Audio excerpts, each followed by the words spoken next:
이 베드로전서는 잘 아는 바와 같이 예수님의 수제자로 알려져 있었던 베드로를 통해서 하나님께서 당시에 로마에 속해 있었던 5주, 여기 우리가 읽는 말씀 1절에 보면 본도, 갈라디아, 갑바도기아, 아시아, 비두니아 5개의 주에 흩어져 살고 있는 그리스도인들에게 쓰고 있는 편지가 바로 이 베드로 전서의 내용이다 하는 것입니다. 이때의 시대가 언제 시대였냐면 대략 60년대 정도를 보고 있거든요. 예수님께서 승천하신 지 약 한 30여 년 정도의 시간이 흐르고 나서 베드로 사도가 기록한 편지입니다. 이때에 당시에 이 로마에 흩어져 살고 있는 그런 그리스도인들에게 어떤 일들이 있었을까? 역사적으로 그런 자료들을 통해서 보면은 소위 네로, 그 아주 정신 착란증에 걸려 있는 그런 사람이라고 부르는 로마의 황제 네로가 다스리고 있는 그런 때였다 이렇게 알려져 있어요. 그때가 약 54년부터 68년 정도까지 네로가 로마를 다스리게 됩니다. 근데 이 사람이 정상적인 사람이 아니었다는 거예요. 특별히 주후 64년은 굉장히 기독교에 대한 대대적인 박해가 있었던 그런 때인데 로마 도시를 방화를 시켜버리죠. 불을 낸 다음에 로마 도시를 태우고 나서 그 태우는 도시를 보면서 시적인 감흥을 얻겠다. 그래서 내가 시를 쓰겠다 하는 정신 나간 그런 일을 하게 됩니다.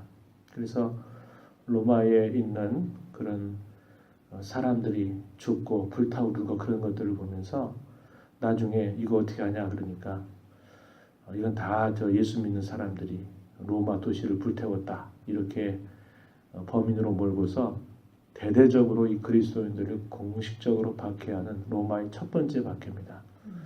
약 한 300년까지 해서 한 10번 정도를 대대적으로 그리스도인들을 잡아서 처형하고 죽이는 일을 하는데 첫 번째 공식적인 박해가 바로 64년 네로가 다스리고 있는 그때에 있었던 것이고 이 64년 이전에도 비공식적으로 그리스도인들을 아주 박해하는 일들은 역시 그 당시의 역사적인 자료들을 봐도 예수 믿는 사람들을 박해하는 일들은 흔히 있었던 그런 일들인데 아까 이야기한 것처럼 64년이 됐을 때는 아주 공식적으로 박해하는 그런 일들을 했다는 겁니다. 그 당시에는 그리스도인들을 잡아 죽여도 누구도 그걸 가지고 잘못했다고 말하지 않는 겁니다. 잡히는 대로 죽이고 잡아서 목에 가두고 처형하고 하는 일들을 할 수 있었던 그런 시대였다 하는 겁니다. 그래서 이 베드로 전서를 기록하고 있는 시점이 바로 이 로마의 대화재 사건이 있으면서 이때 바로 직후로 보고 있는 경우도 있고 바로 그 직전으로 보는 경우도 있는데 어쨌거나 그 시대에 기록되고 있는 상황이었다는 겁니다. 그래서 오늘 우리가 읽어가는 말씀 중에서 보면은 베드로 사도가 그렇게 말하죠. 6절에 가서 보면 그러므로 너희가 이제 여러 가지 시험으로 말미암아 잠깐 근심하게 되지 않을 수 없으나 오히려 크게 기뻐하는도다 이렇게 표현했습니다. 여러 가지 시험으로 말미암아 근심하게 되지 않을 수 없다. 이 말은 무슨 말이냐? 고난 중에 있는 교회, 고난 중에 있는 성도라는 사실을 그들에게 이야기하고 있는 겁니다. 당시 굳이 이것을 설명할 필요가 없었어요. 왜냐하면 누구나가 다 예수 믿는다 그럴 때 그런 박해와 그런 고난을 생각지 않고는 예수님 믿을 수 없는 그런 시대였기 때문에 그러하다 하는 겁니다. 그래서 이 베드로전서를 쭉 읽다 보면 어떤 이야기들이 많으냐? 고난에 대한 이야기들이 많습니다. 근데 그것은 우리 예수님의 삶이 그러하셨다는 것을 사도가 일깨워줘요. 뭐냐? 예수님께서 이 땅에서 우리를 건져주시기 위해서 이 땅에서 고난의 삶을 사셨고 그 고난을 통해서 마침내 영광을 얻으시지 아니하였는가 이렇게 말하면서 신자들도 이 땅에 사는 동안에 이 고난받는 것이 영광을 위해서 당연히 있는 일들이다라는 사실들을 이야기하고 그 고난을 이겨나갈 수 있는 그러한 일들은 예수님께서 이 땅에 우리를 살려주시려고 예수님이 가셨던 그 걸음을 생각하고 예수님의 고난을 우리의 갑옷으로 삼고 그 고난을 따라서 우리가 걸어가는 길을 바로 그런 참된 영광에 이르는 길임을 사도가 거듭거듭 이 베드로 전서를 통해서 이야기하고 있다 하는 겁니다. 성도로 살아가는 삶 속에서 이 땅에 살면서 어려움을 우리가 경험하지 않는다라든지 우리의 삶이 평온하다 보면 우리의 삶은 우리의 어떤 생각이나 본성은 항상 그 현실에 안주하려고 하는 그런 마음이 있습니다. 그래서 안정에 대한 욕구 또 편안함에 대한 어떤 소망이 우리 사람 속에 늘 본성적으로 있습니다. 그렇기 때문에 하나님께서는 때때로 우리로 하여금 우리가 과연 하나님 앞에 누구인가? 우리가 어떠한 자로 이 땅을 살아가야 되는가 하는 사실들을 분명하게 깨우쳐 주시려고 이 고난이라고 하는 것들을 통해서 우리를 정신 차리게 하고 우리가 무엇을 바라보고 이 짧은 나그네와 같은 인생을 살아가야 될 것인가 하는 것에 대해서 끊임없이 이 고난을 통해서 우리에게 깨우쳐 주시는 겁니다. 우리의 실질적으로 우리가 느끼는 것은 고난을 당하면서 기뻐할 수가 없고 또 그것을 두고 아무렇지 않다라고 말할 수 없습니다. 우리는 늘 그런 부분들에 낯선 그러한 반응을 보이게 돼 있어요. 고난받는 것 좋아하는 사람 아무도 없고 그것을 가지고 희희하면서 그저 즐거운 그런 태도를 가질 수는 없습니다. 고난은 말 그대로 고난이고 아픔이고 어려움이지만 그러나 그 고난을 통하여서 하나님은 우리에게 그 고난을 통하여서 참된 영광스러운 그때를 소망하게 하고 우리의 시선이 과연 어디를 향해야 될 것인가를 끊임없이 이걸 통해서 우리에게 알려주신다고 하는 것입니다. 그래서 때때로 그 고난이 우리의 바깥에서 일어나게 되는 경우들도 있죠. 바로 이 당시에 이 편지를 받는 이 터키 서부 지역에 있었던 이 그리스도인들은 바로 그런 외적인 큰 고난과 박해를 당하는 그런 일들을 맡게 되고 또 작게는 우리 내부적으로 있는 여러 가지 어려움들과 시련들을 통해서도 하나님은 우리가 과연 누구인지 우리가 무엇을 바라보며 살아가야 될 것인지를 끊임없이 일깨워 주고 계시다 하는 것입니다. 그래서 그 고난의 그 결과가 우리에게 달고 그 고난의 결말이 우리에게 너무나 귀하고 값지기 때문에 고난당하는 것조차도 아프지만 그것을 즐겁게 의연하게 받아들이며 살 것을 우리에게 가르쳐 주고 있는 것입니다.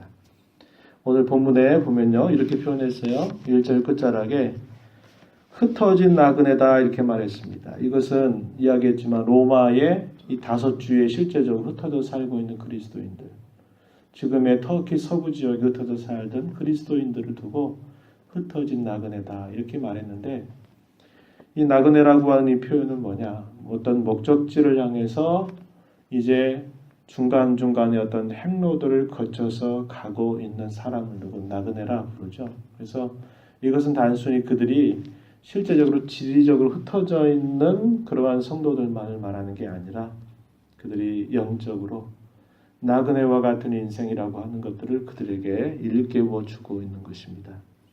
그런 자들을 통해서 뭐라고 말합니까? 2절에 보면 하나님 아버지의 미리하심을 따라 성부의 미리하심을 따라 또 성령이 거룩하게 하심으로 순종함과 표현했고 예수 그리스도의 피뿌림을 얻기 위하여 택하심을 받은 자들이다 이렇게 표현했습니다.